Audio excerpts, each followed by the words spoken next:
নমস্কার, আপনারা দেখছেন ইন্ডিয়া 365 ডেজ নিউজ। সত্যের সাথে সাধারণের পাশে।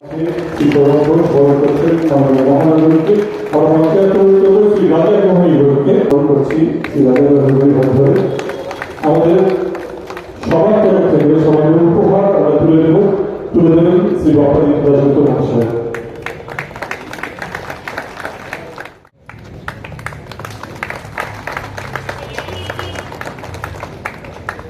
আমরা অনুরোধ করব আমাদের মহানগরী শ্রী জীবনের থেকে পুষ্পস্তবকে আছেন, আমাদের সুজয় আছে, মৌসুম আছে, এবং যার ডাকে আজকে আমরা এখানে এসেছি আমার অত্যন্ত প্রিয় পাত্র আপনাদের পৌর প্রতিনিধি এতক্ষণ ধরে তো মিলে ঠিক আছে। দেখেন, একটা জিনিস কলকাতার দায়িত্ব নিয়ে আমি একটা জিনিস বুঝেছি, সেটা হচ্ছে কলকাতার মানুষ অসম্ভব পরিবর্তনটাকে উপভোগ করেছে, এবং কলকাতার মানুষ মমতা বন্দ্যোপাধ্যায়ের সাথে পুরোপুরি আছে এটা আমি দেখতে পাচ্ছি। যাদবপুরে নিশ্চিতভাবে সাইনি দাঁড়িয়েছে, কিন্তু যাদবপুরে যে একটা সময় ছিল যখন এরা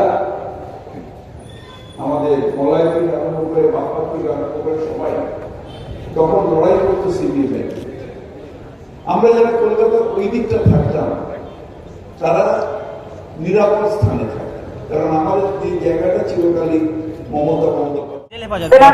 সন্দেশখালিটা আমরা প্রথম যেদিন এসেছিল স্বাভাবিকভাবেই বাংলার মানুষের কাছে মনে হয়েছিল তৃণমূল কংগ্রেসের কোথায় নীতি নৈতিকতাটা হারিয়েছে। এটা আমাদের সত্যিই আমাদের নিজেদের খুব কষ্ট দিচ্ছিল, কিন্তু আজকে সত্যিটা প্রকাশ হয়ে যাওয়ার পর এটা অন্তত বোঝা গেছে মমতা বন্দ্যোপাধ্যায় নিজে এখন মহিলা নেত্রী, তিনি নিজে একজন মহিলা, তার দল আর যাই হোক মহিলারা অসম্মান করতে পারে না, এটা প্রমাণ হয়ে গেছে। আর আজকে আমরা বিশ্বাস করি বিচার দেরি হলেও সঠিক বিচার মানুষ পাবে, এবং তারই ফলে আজকে আমাদের বিধায়ক আজকে মুক্তি পেয়েছে। খেলা হচ্ছে, যতই নাড়ো কল কাটিয়ে দিল্লি যাবে হাওয়াই চটি, এটা বুঝে নাও।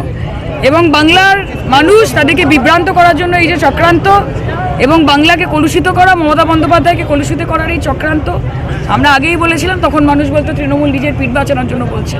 তাদেরকে বলবো যে পর্দা ফাঁস হয়ে গেছে, চোখ খুলে গেছে মানুষের। রাজনৈতিকভাবে লড়াই করুন না, নোংরামি করছেন কেন, কনস্পিরেসি করছেন কেন? রাজনৈতিকভাবে লড়ুন না, মাঠে থাকুন না, চোখে চোখ রেখে খেলুন না। কে বারণ করেছে?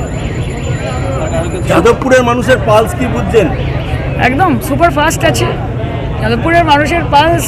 বোঝার কি আছে? ছোটোবেলা থেকে এখানে বড় হয়েছি, মানুষ হয়েছি। মমতা বন্দ্যোপাধ্যায়কে তারা বারংবার আশীর্বাদ করেছে। 1984 সালে যখন কেউ ভাবতে পারেনি তখন আশীর্বাদ করেছে। Jadavpur stands for change, Jadavpur stands for energy, for excitement, for youth. আমি বিশ্বাস করছি যে যাদবপুরের মানুষ দুহাত ভরে আমাকে এবং তৃণমূল কংগ্রেসকে আশীর্বাদ করবে। আজকে ববি হাকিম উপস্থিত থেকে আজকে এই সভাকে সার্থক করেছিলেন, কি বলবেন? খুব ভালো, এটা আমার কাছে অনেক বড় পাওনা। ববিদা এসেছিলেন, দেবাশিস কুমার এসেছিলেন, মলয়দা এখানে রয়েছেন, অলরেডি স্টেজে বসে আছেন, আমাদের বিধায়ক সব প্রোগ্রামে যাচ্ছেন। আমি যুব সভানেত্রী, ইয়াং ক্যান্ডিডেট, আমার জন্য সবাই এইভাবে আসছেন, সবাই আমাকে সাপোর্ট করছেন। এটা আমার কাছে I am very lucky to get that. আপনার প্রত্যেক সভা এবং র্যালিতে আমরা দেখছি যে মানুষ খুব আপ্লুত এবং আপনাকে যথেষ্ট ভালোবাসছে, পুষ্পবৃষ্টি করছে, মালা পরাচ্ছে। এই ভালোবাসাটা কেমন লাগছে এবং কি বলবেন? তৈরি করতে হয়েছে না, 3 বছর লেগেছে সেটা তৈরি করতে। নিজের বাড়িতে বসে যদি থিসিস লিখতাম এবং তাত্ত্বিক আলোচনা করতাম আর থিওরি করতাম, তাহলে প্র্যাকটিক্যালটা কবে হতো? 3 বছর ধরে গ্রাউন্ডে থেকে প্র্যাকটিক্যালি মানুষের মধ্যে পৌঁছে কাজ করেছি, সেটার প্রতিফলন।